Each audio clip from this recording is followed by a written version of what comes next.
My name is Haraldur Thorleifsson. I hope I'm pronouncing that correctly. 2013. In 2013, I was living in Rio de Janeiro with my wife and our daughter, who was a year and a half. We had been traveling the world for the past year or so before that, and we continued to do that for a couple of more years. We were in Rio because we actually got kicked out of the US for visa reasons. That's not the story. And we went to a favela in Rio called Santa Marta, that is in Botafogo. And for anyone that's been to a favela or know what the favelas are, you'd know that these are places where really impoverished people live, people that don't really have much. If anything, they are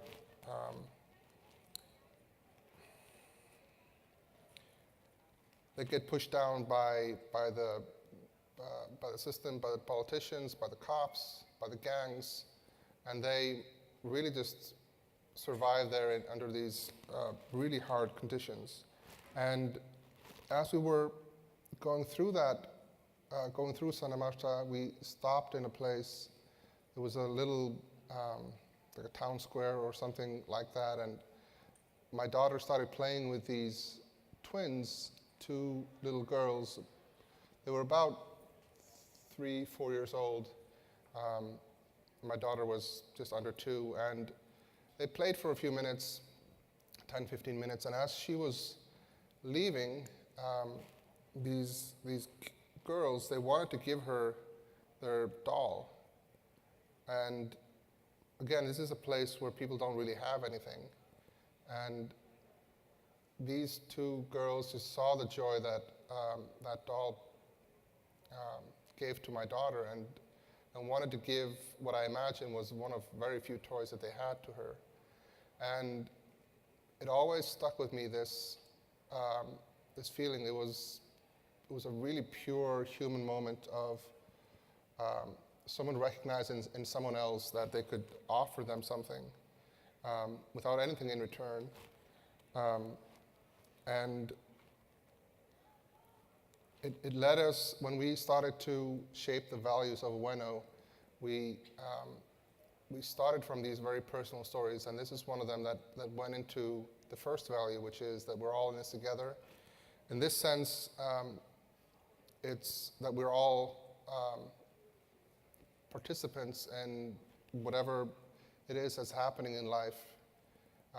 We all share responsibilities to each other, and we all have a duty to help each other in any way we can. So when we started Ueno, we also started something called Bueno, which is a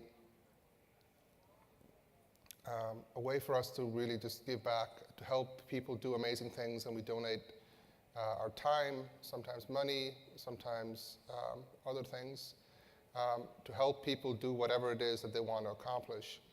And we've done that with supporting places like Planned Parenthood, and we supported the Families Belong Together initiative, and we've done a lot of things that have helped people do things that are right, to help shape the world and make it better. So that was number one. Number two, in 1997, I was in my first real serious relationship. I had met someone and had fallen in love, and it was really great for a few years. And then after that, this was maybe a 5-6 year relationship, and I'd say maybe the first half was good, and the second half was pretty bad. Not for any faults of her, and obviously not of mine. And what we did, though, because we were young and stupid, we just stayed in that relationship. Instead of breaking it off, it just got worse and worse until eventually, obviously, it fell apart. But it was and I still look at that as a reminder for myself of the first obligation that I have is to be honest with myself, because from there, if I'm not honest with myself, there's no way that I can be honest with anyone else. And if I can't be honest with other people, nothing really of meaning can come true.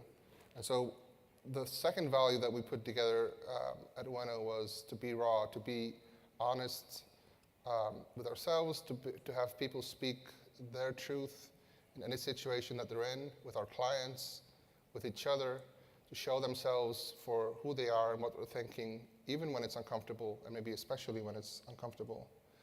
And we've taken that also to in other directions. So we took out a billboard in San Francisco after the election, and they didn't allow us to print what we wanted to print.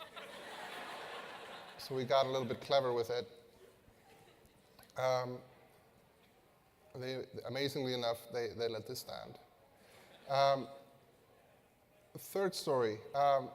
In 1983, I was 6 years old. I couldn't find a photo of myself. That's my daughter. And we look a lot alike. I was 6 years old, and I was playing, I was starting school, and I was playing with my friends, and I noticed that I couldn't run as fast as the other kids. I couldn't, it was small at that point, but it was obvious to me. It was starting to be obvious to me, and I knew why, because my parents had told me that I had muscle dystrophy, but I didn't fully understand it until, well, I started to understand it at that point. I understand that it meant that I couldn't do everything that I saw my friends doing, that other people around me could do. And through the years, there's been other moments like that where I've noticed something, because it is a progressive disease. I've noticed something that I used to be able to do that I can't do anymore. And there's been moments where I noticed that I was getting hard to walk upstairs, and then I couldn't walk upstairs. There's been moments like when I noticed that I was not able to pick up my kids, when the strength from my arms started to go away. And all of these moments were really heartbreaking in one way or another, but they did teach me to be pretty resilient and not really let anything that happens to me decide how I live my life. And so the third value that I want to talk to you about is figure it out. And I know that means that we like to say that we specialize in things that we've never done before. Trying to figure out how you get from this point, which you have this poor little guy that has to fit through that hole, and how does he do that? How does that work? And you have to have these ways of solving problems that are new to you, that are sometimes uncomfortable, that are sometimes not even fair, but you still have to get through it, because those are the cards that you have, and those are the cards that you have to deal with. So this is a small example. A few years ago, we were working on a case study video for our project that we had done for a company, and the mascot that we created for them was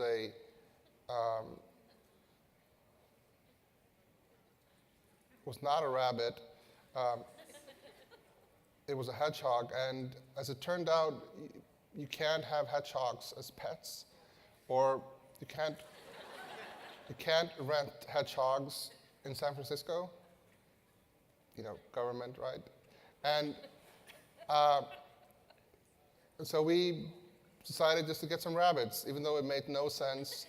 But the client loved it, and we loved it, and it turned out a lot better, because, you know, hedgehogs suck.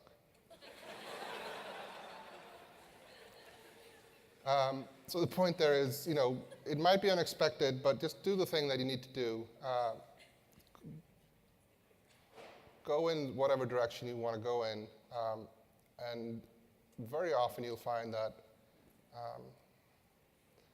the end result will have fewer hedgehogs. And 1988, this is the last one. So in 1988, I was 11 years old. I grew up in a family that did not have a lot of money. I had not really been outside of the country except for Denmark, and similar to hedgehogs, Denmark kind of sucks. And so I went to, with my parents had been divorced, and I went to Florida with my dad and my stepmom, and we went to Disneyland. And if you've ever been to Iceland, you would know that Disneyland and Iceland are very different. There are, especially when I was growing up in the 80s, there was not a lot to do in Iceland. And in Disneyland, there's kind of everything to do. So it was the most magical thing that I've ever experienced, and I had ever experienced. And I spent 2 weeks, not just in Disneyland, but going to the beach, but doing things that I had never experienced before. And it was just the most amazing, amazing time. So when I flew back home, I wanted to go, and my first instinct was to go and obviously call my mom and go meet her. And I had planned this thing where I would go to her place, I would call her up, and I would tell her, flight got delayed, I'm not gonna be here until tomorrow, and then I would surprise her, and it'll be great. And then, as I was getting ready to do all that, my dad called me into his living room. He was drinking tea, I remember this very clearly. And he sat me down and he told me that a few days earlier, my mom had died in a car accident. And there was a guy that had gotten drunk, stolen the car, and hit her. And it honestly just broke me. It took me to a place that I had never been before. I was a very happy kid, and I wasn't happy after that for a long time. But I always think about that moment and those two very different things that happened. One was this euphoria, this amazingness of Disneyland and the place that, and all the things that I'd seen. I'd met some great friends. From going from that moment to the next moment of my whole world basically being shattered, it's just something that I can never really get over, and I can never really get past, but it is somehow also this beautiful thing, a reminder of how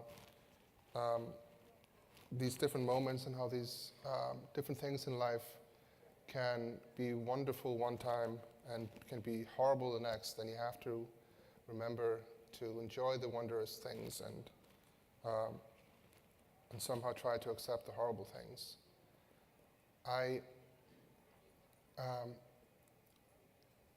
That's the last value that I have for you here. That's life is short. You have to enjoy it. You have to do the things that you want to be doing. And I know that's a pretty privileged way of looking at things. Not all of us are in that position, but if you can, try and nudge it in a way where you can do the things that you want to be doing. For me, that's building this company. It's building a company called Dueno, and it's the hardest thing. It's the hardest project that I've ever taken on, but it's also the most rewarding. It's these working with all these people that are flawed and beautiful all at the same time, and helping them and having them help me shape something that has never been made before.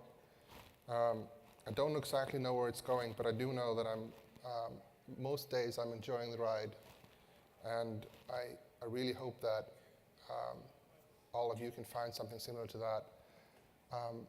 That's pretty much it for me. Again, As I said in the beginning, it's not an obligation, but a standing ovation is always an option. I'm going to leave you now with this. Thank you.